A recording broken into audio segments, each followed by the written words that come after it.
ಏನೋ ಅಧಿಕಾರಕ್ಕೆ ಬರಬೇಕಾದ್ರೆ ಏನ್ಬಿಟ್ರು, ನಿಮಗೆ ಬಿಟ್ಟಿ ಭಾಗ್ಯಗಳು ಕೊಡ್ತೀವಿ, ಅವು ಕೊಡ್ತೀವಿ, ಇವು ಕೊಡ್ತೀವಿ ಅಂತ ಹೇಳಿದರು. ಆ ಬಿಟ್ಟಿ ಭಾಗ್ಯಗಳಿಗೆ SC ಎಷ್ಟು ದುಡ್ಡು ಬಳಸ್ಕೊಂಡಿದ್ದಾರಲ್ಲ.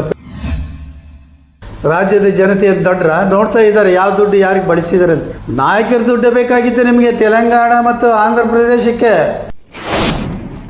SC ದುಡ್ಡು ST ದುಡ್ಡೇ ಬೇಕಾಗಿತ್ತು ನಿಮಗೆ, ಬೇರೆ ದುಡ್ಡು ಇರಲಿಲ್ಲ ಸಿದ್ದರಾಮಯ್ಯನವರೇ. ನಿಮಗೆ ನೀವು ಹಣಕಾಸಿನ ಮಂತ್ರಿಗಳು, ಈ ರಾಜ್ಯದ ಮುಖ್ಯಮಂತ್ರಿಗಳು, ಹಣ ಎಲ್ಲೋಯ್ತು ಎಲ್ಲಿ ಬಂತಂದ ನಿಮಗೆ ಗಮನಕ್ಕೆ ಬರ್ತದೆ ಅಧಿಕಾರಿಗಳು ಮಾಡಿದ್ದೀರ ಅಂತ ದುರಂಕಾರದ ಮಾತುಗಳನ್ನು ಆಡ್ತಿರಲ್ರಿ. ಸಿದ್ದರಾಮಯ್ಯನವರೇ, ನಿಮ್ಮ ಬಗ್ಗೆ ನಮಗೆ ಅಭಿಮಾನ ಇತ್ತು. ಇಂದು ನಾನು MLA ಇದ್ದಾಗ 5 ವರ್ಷ ಒಳ್ಳೆ ಆಡಳಿತವನ್ನು ಮಾಡಿದಿರಿ, ಯಾವ ತೊಂದರೆಗಳಿಂದಂಗೆ ಭ್ರಷ್ಟಾಚಾರಗಳಿಂದಂಗೆ ಮಾಡಿದಿರಿ. ಈಗ ಯಾಕೆ ಕ್ರಿಕೆಟ್ಟಿದ್ದೀರಿ ನೀವು? ಈಗ ನಿಮ್ಮ ಕೊರಳಿಗೆ ಬಂದಿತ್ತಲ್ಲಪ್ಪ ಮೂಡೋದು. ಆಮೇಲೆ ಬಳ್ಳಾರಿ ಜಿಲ್ಲೆಗೆ MP ಎಲೆಕ್ಷನ್ನಲ್ಲಿ ಎಂಡ ಸರಾಯಿಗೆ ಬ್ರಾಂದಿಗೆ 20 ಕೋಟಿ ಕೊಟ್ಟಿದ್ದಾರಲ್ರಿ.